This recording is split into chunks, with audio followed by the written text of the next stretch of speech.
Hi everybody, Marty Rubin, and I'm back for another section of Marty's Corner. And my special guest today is Samantha Tullie, who is playing the sincere, feisty, oldest daughter of Tevye, Yeah. who is not afraid to challenge traditions. Oh, not at all. Tzeitel Yes. in the hit musical. Fiddler on the Roof. All right, we're ready to roll now. So, I mean, the last we saw of you, you were Mary Delgado and many other parts in Jersey Yeah, Boys. a lot of other Yes. parts. Besides no cursing in Fiddler on the Roof compared to your other part, what has the two different experiences been like for you? I think, funnily enough, the pacing has been a really big shift for me. Jersey Boys was very like, go, go, go, quick change, this character, that Right. character.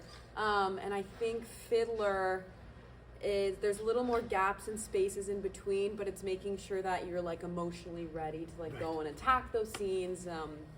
You know, for anyone who hasn't seen Fiddler on the Roof, no spoilers of course, but you know, it's a show that is very emotional and Yes. beautiful, and definitely takes like a lot as an actor to make sure that you're ready to just jump into those scenes when the time comes. Yeah. Right. Well, you'll never be typecast because, you could, I mean, two different parts. Yeah, Completely. Very different. But, you know, your character, Zidols, has a lot of guts. Mm-hmm.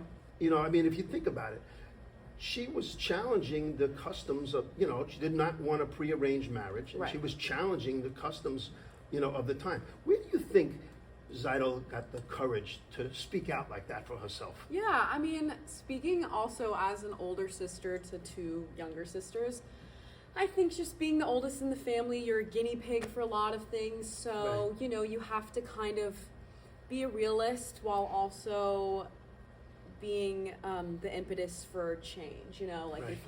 I think she is able to realize and be more, she's able to see what the world actually is, and the fact that, okay, yeah, you think la-di-da, you get to just like be with somebody and he'll be perfect regardless, you know, since she is the first one to be going into that universe Right. because of her age.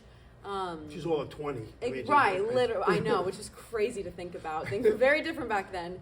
You know, she's able to be more of a realist about it, 'cause she's the one that's actually having to grapple with it first. So I Yes. think that's what gives her the courage to be able well to, said, well said. yeah. You know, that your big scene partner is Jojo Manasseh, Right. you know, who plays Model, Mhm. and there's a tremendous chemistry between the two of you. When did you know that, yeah, this is really going to click? Oh, I feel like honestly when I first met JoJo, we did Christmas Carol together at the Yes. beginning of the year. And yeah, I think it's just really special when you're in a show and you just kind of meet someone and you just click. I feel like it was definitely one of those moments, like where we just got along, not just, you know, within the context of the show, but outside of the show. We Yes, really yes. were able to form like a really Well, nice everybody feels it. I mean, friendship. as my Oh, I'm glad. oh yeah, Yeah. as my mother would say, I'm feeling from Yeah. the two of you. You bring such knuckles to the Right, audience every night. right, yeah. But no, I think everybody has to feel that, because if Yeah. they're not invested in It's you as a very couple, true, right? They can't move forward with Yeah. what has to be done in the scenes. Right. My acting teachers in school would always say, anytime you're doing any sort of romantic something with someone within the context of a show, you just have to find something to fall in love with. Of course, like, you know, you might be married, you might have a partner, blah, blah, blah. But I think that that's so true. I think to genuinely play opposite someone, you have to also find bits and pieces of them that you also love for Yes. it to, you know, Yes. shine through. So I think it's time for a sports reference. And I know you love my Is it sports the Knicks? reference. The Knicks are doing really Oh, well, well. that's true. So- The Knicks are in the semifinals. Yeah. But I know that you love my sports references when you were in Jersey Boys. Right, of All right, course, so of course. here comes a baseball reference for you. Mhm. All right, so a pitcher and a catcher rely on each other. And when they're working right, it's like they have one brain. Right. And, you know, the pitcher knows what the catcher's going to call, Mhm. and they're just working together. And I see that the same thing with your main scene partner, that you rely on each other, and you need to, you know, be there for each other. Right. What do you have to do to bring out the best version of Jojo Manasseh, you know, as Muddle? Right. What do you have to do as an actor Yeah. to help him? I think the best thing that you could do as an actor is just always be listening. I mean, in day-to-day life, you're receiving information, you're listening, and then, I think just with the scene partner, the best thing that you can do is just be active, be listening, be attentive, take in everything that they're saying, and therefore respond. So I always say listening. That's like my biggest acting thing, listening and responding. Yeah. Right. Are you swayed at all by the audience? I mean, the audience gets very invested in all of you and really, really enjoy the show. Mm-hmm. But does that affect your performance at all based on how the audience is reacting? Yeah, it's a great question. I mean, they always say, like, as an actor, you should never change or deter that sort of thing, your performance based on whatever is happening off the stage. But I will say, like, when I'm in the middle of a scene, maybe matchmaker, and like you can hear the giggles in the audience after the number is over, or you're in like a really heart-wrenching scene and you can hear some sniffles. Like you get to just feel like the audience is really with you for the ride. Connecting. Yeah, and it's one of the really special things about doing live theater is they're actively responding to what you're doing, and there's kind of like a back and forth. Yes. So in that way, I guess it influences it slightly, just because I just feel that connection a little stronger than. Yes. Where did you grow up, Samantha? San Diego. Oh, wow. Very different. Wow. From Now, is your city, family coming to the show or yes, been here already? they came to the show. My parents were able to come. My sisters were able to come. The show is really special to me. I'm Jewish. My mom's Jewish from Long Island, and from Great Neck.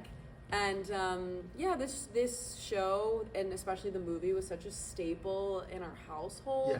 Yes. So the songs, yes, they have like a very significant cultural meaning to me, but also just I'm also from a family of all girls and the eldest, and like being able to a lot to relate to. play those family dynamics has been really special to me. And when I was 12, I was in a youth theater production of it. I was Huddle though. Oh, wow. And Perchik was my first kiss. Oh, that's so nice. So it's very full circle. That is it. So I always like to ask, if you could go back and speak to your 12-year-old self, how would you describe playing Zidols on the Argyle Theater stage? Yeah, I mean, just like very cyclical, kind of movie magic type thing. I think when I was a kid, I really genuinely did it, and I was so hoping to one day be able to do it, professionally as like a working actor. Yes. And do it, when I was like a little older, and like I'm a little bit older than Tzeitel. I'm 24. Oh my God, 27. Hello, not 24. I wish. But yeah, just to be able to attack it with like more life experience, and I think that 12-year-old me would be like honestly over the moon. I had the best time in that production. Like Fiddler kind of became my favorite show after doing that. Yeah. So this has like been a very, very special experience for me. When you do a lot of singing and dancing in the show, and then quickly you might have to go into a serious conversation and dialogue. Right. Mm-hmm. How are you able to pace yourself so that when you're singing and dancing, that you're not out of breath for that dialogue? Yeah, honestly, it's kind of like when you're training for like a marathon or something. Like literally, the more that it's conditioning, like the more you do it, the more your body gets used to it. I've definitely found that. Even like the beginning of Matchmaker, all I'm doing was just like mopping and moving some things around. Right. And I remember one of the first times we did it during tech, I was like, holy God, I'm out of breath. And then obviously with like repetition, of course, like going to the gym and going on the treadmill, it helps, blah, blah, blah. But like, I think just like repetition, genuinely, your body gets used to it, and then you can just do it. So you mentioned Matchmaker twice. And so very special song. I would love if you could sing for our audience out there a few bars from Matchmaker. Of course. It would be so special. I'll do a little bit at the beginning, because you have to see the show to hear the end. Matchmaker, matchmaker, make me a match. Find me a find, catch me a catch. Matchmaker, matchmaker, look through your book and make me a perfect match. Oh, yes, Ta-da! yes. Samantha. Oh, thank you. Awesome, Thank you, awesome. Oh, it's been such a pleasure watching you Oh, thank for you. these first few weeks. It's been great. you so much. You got to come down and get a ticket to Fiddler on the Roof. You get to see Samantha Tullie and the rest of this great cast. We're playing Wednesday through Sunday, straight through to June 15th, and we can't wait to see you at the Argyle Theater. Take care.